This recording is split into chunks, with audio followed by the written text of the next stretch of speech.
Günün stresinden kaçmak için bir akvaryum kurmak isteriz. Evimizin bir köşesinde doğanın bir parçasını tutmak ve içine bakmak. Fakat bu hayali süsleyen o parlak renkli dekorlar ve yapay bitkiler aslında mikroskobik birer saatli bombadır. Doğanın kusursuzluğunu satın alabileceğimizi sanıyoruz. Bu yüzden haftalarca beklemek yerine pet shop raflarındaki o anında estetik sunan sentetik materyallere yöneliyoruz. Ancak o masum görünen plastikler suyun altına girdiği andan itibaren ölümcül bir reaksiyon başlıyor. İlk gün her şey mükemmel görünür. Akvaryum pırıl pırıl, renkler göz alır. Fakat bu kusursuz illüzyon mekanik bir felaketi gizler. Fabrika kalıplarından çıkan ucuz plastik bitkilerin kenarları jilet gibi keskin kalır. Bu yüzden hassas yüzgeçli balıklar bu yaprakların altına saklanmaya çalıştığında derin açık yaralar alırlar. Yırtılan dokular ise bakteriyel enfeksiyonlara kapı aralar. Fakat mekanik hasar yaşanacak felaketin sadece görünen yüzü. Asıl savaş suyun kimyasında.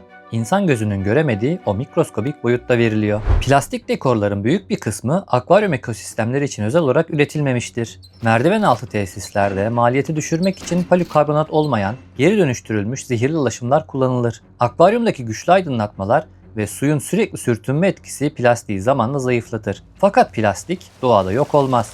Sadece küçülür. Parçalanan bu materyaller suyu binlerce ölümcül mikroplastikle doldurur. Bu yüzden o berrak su aslında görünmez bir zehir çorbasına dönüşüyor. Bu mikroplastikler sulara sürekli olarak bisfenol A ve fitalat sızdırmaya başlar. Fitalatlar plastiğe esneklik kazandırır. Fakat suya karıştığında balıkların bağışıklık sistemini tamamen çökertir. Daha da korkuncu, bisfenol A suyun içinde sentetik bir östrojen görevi görür. Bu hormon bozucu kimyasal balıkların endokrin sistemini kandırır. Bu yüzden erkek balıkların üreme fonksiyonları durur.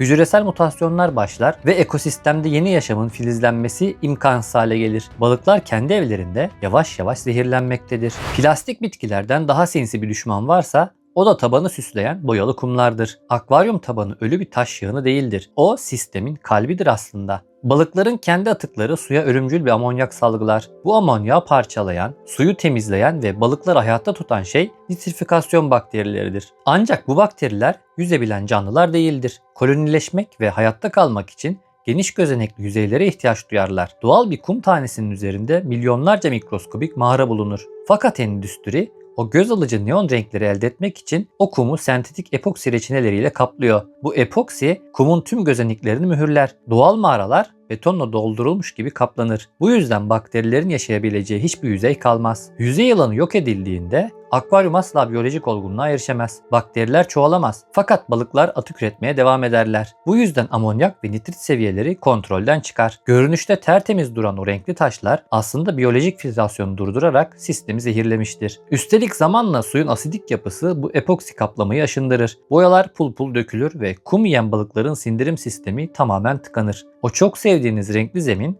tam anlamıyla bir toplu mezara dönüşmeye başlar. Peki neden kimse bize uyarmaz? Çünkü doğayı beklemek bedavadır. Ancak plastik satmak milyar dolarlık bir endüstridir. Birçok hobici mağazadan aldığı akvaryum için güvenli etiketli dekorları doğrudan suyuna koyuyor. Fakat bu dekorların büyük bir kısmı bilinmeyen reçinelerden dökülür ve kurşun veya bakır içeren endüstriyel boyalarla boyanır. Bakır, balıklar için tolere edilebilir gibi görünse de akvaryumdaki karidesler ve salyangozlar için anında ölümcül bir sinir gazı etkisi yaratır. Kurşun bazlı sırlarla kaplanmış seramik dekorlar suya ağır metal sızdırır. Balıklar su yüzeyine çıkar, nefes almaya çalışır. Çaresizce tanktan dışarı atlamaya çabalayabilirler. Sorunun ısıtıcıda veya filtrede olduğunu sanırsınız. Fakat asıl katil o masum görünüşlü, pahalı dekorun ta kendisidir. Bu çöküş sadece cam bir kutunun içinde kalmaz. Stresi azaltması, bize huzur vermesi için kurduğumuz o akvaryum artık yoğun bir kaygı ve yetersizlik kaynağına dönüşmüştür. Neyi yanlış yaptık? Suyunu değiştirdik. En pahalı filtreyi de aldık. En parlak bitkileri de seçtik. Hata doğaya hükmedebileceğimizi sanmamızdaydı. Modern hayat bize her şeye anında sahip olmaya alıştırdı. Sabırsızlığımız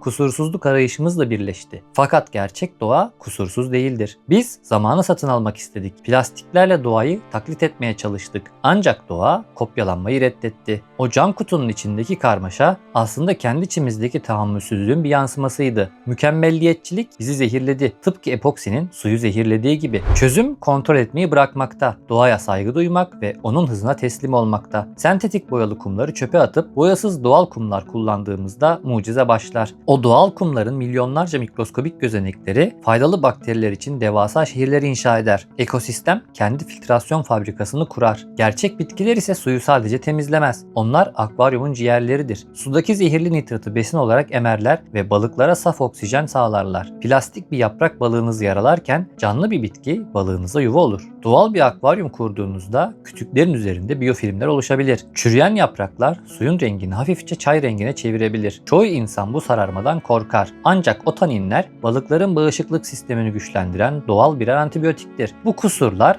sistemin hata verdiğini değil, gerçek bir ekosistemin sağlıklı nefes alışını gösterir. Sentetik dünyanın parlak ama ölümcül illüzyonlarından kurtulun. Renkli kumlar ve plastik bitkiler birer oyuncaktır. Doğa ise bir başyapıttır. Doğaya ihtiyacı olan zamanı tanıdığınızda o suyu arındıracak, balıklarınızı iyileştirecek ve o aradığınız kusursuz dengeyi kendi başına kuracaktır. Unutmayın, gerçek bir ekosistem satın alınmaz. Sabırla ve saygıyla inşa edilir.